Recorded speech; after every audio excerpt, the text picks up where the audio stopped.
બનાસકાંઠા એલસીબીએ પ્રતિબંધિત ચાઇનીઝ દોરીનો કારોબાર ઝડપ્યો છે। ઓગઢના થરા શિહોરી હાઈવે પર પોલીસની કાર્યવાહી જોવા મળી। ચાઇનીઝ દોરીની ફિરકીઓ ભરેલો ટ્રક ઝડપ્યો છે। 2.85 લાખની ચાઇના દોરી સહિત 8.95 લાખનો મુદ્દામાલ જપ્ત કરવામાં આવ્યો છે। વિનોદ સોલંકી નામના ટ્રક ચાલક સામે પણ કાર્યવાહી કરવામાં આવી છે।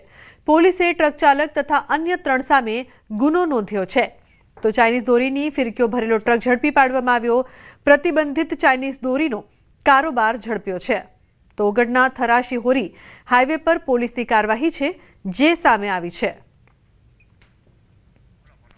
તો ચાઇનીઝ દોરીનો જથ્થો જપ્ત કરવામાં આવ્યો હતો। ચાઇનીઝ દોરીથી ફિરકીઓ ભરેલો ટ્રક છે તેને ઝડપી પાડવામાં આવ્યો છે। વધુ કાર્યવાહી કરવામાં આવી રહી છે। બનાસકાંઠાની આ સમગ્ર ઘટના ચાઇનીઝ દોરી પર પ્રતિબંધ છે તેમ છતાં અહીં ચાઇનીઝ દોરી લઈ જવામાં આવી રહી હતી। ઓગઢના થરા શિહોર હાઈવેની ઘટના। કિશોર જોડાયા છે વધુ માહિતી આપવા માટે। કિશોર, શું વધુ અપડેટ સમગ્ર મામલે? ચોક્કસથી મહત્વની વાત એ છે કે જેમ જેમ ઉત્તરાયણ નજીક આવી રહી છે તેમ તેમ હવે પતંગ અને દોરીઓ તો વેચાવા આવી છે બજારમાં, પરંતુ ચાઇનીઝ દોરીઓ પણ બજારમાં વેચાવા આવતા આજે એલસીબી દ્વારા ચાઇનીઝ દોરીનો કારોબાર ઝડપી પાડવામાં આવ્યો છે। ઓગઢ તાલુકાના થરા શિહોરી હાઈવે પર એલસીબીએ ચાઇનીઝ દોરીની ફિરકી ભરીને જતી આઈસર સાથે એક ઇસમને ઝડપ્યો છે। આઈસર ગાડીમાંથી 2.85 લાખની ચાઇનીઝ દોરી ઝડપી પાડવામાં આવી છે। વડગામના મજાદર ગામના વિનોદ નથાભાઈ સોલંકી ની અટકાયત કરીને આ સમગ્ર મામલે વધુ તપાસ હાથ ધરવામાં આવી છે। બનાસકાંઠા એલસીબીએ વિનોદ સોલંકીને ઝડપી 3 લોકો સામે ગુનો નોંધ્યો છે। આ ફિરકીઓ ક્યાંથી આવી રહી હતી અને ક્યાં લઈ જવામાં આવી રહી હતી તેને લઈને વધુ તપાસ હાથ ધરવામાં આવી છે। બુદલા બિલકુલ કિશોર, આભાર સમગ્ર માહિતી બદલ। તો મકર સંક્રાંતિ પહેલા પતંગની દોરી ઘાતક બની રહી છે। સુરતમાં ઉત્તરાયણ પહેલા પતંગ અને તેની કાતિલ દોરીના કારણે ગંભીર અને જીવલેણ અકસ્માતોની ઘટનાઓ બનવા લાગી છે। લિંબાયત તરફ જતા ફ્લાયઓવર બ્રિજ ઉપર અચાનક દોરી આવી જતા માતા અને પુત્ર લોહીલુહાણ થઈ ગયા હતા। દોરી ગળામાં આવી જતા બાઇક પરથી કાબુ ગુમાવતા પરિવાર રોડ પર પટકાયો હતો। યુવક અને માતા વચ્ચે બેસેલા બાળકનો આ બાદ બચાવ થયો છે, પરંતુ બાઇક ચાલકનો ગાલ ચીરાઈ ગયો છે, તો માતાને પણ ઈજા પહોંચી છે।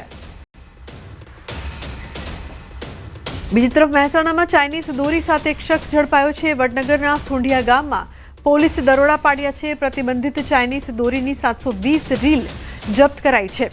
તો ઓરડીમાંથી 1.44 લાખનો મુદ્દામાલ કબજે કરવામાં આવ્યો છે। ખેતર માલિકની પોલીસે ધરપકડ કરી છે। પોલીસની કાર્યવાહીથી વેપારીઓમાં ફફડાટ ફેલાયો છે।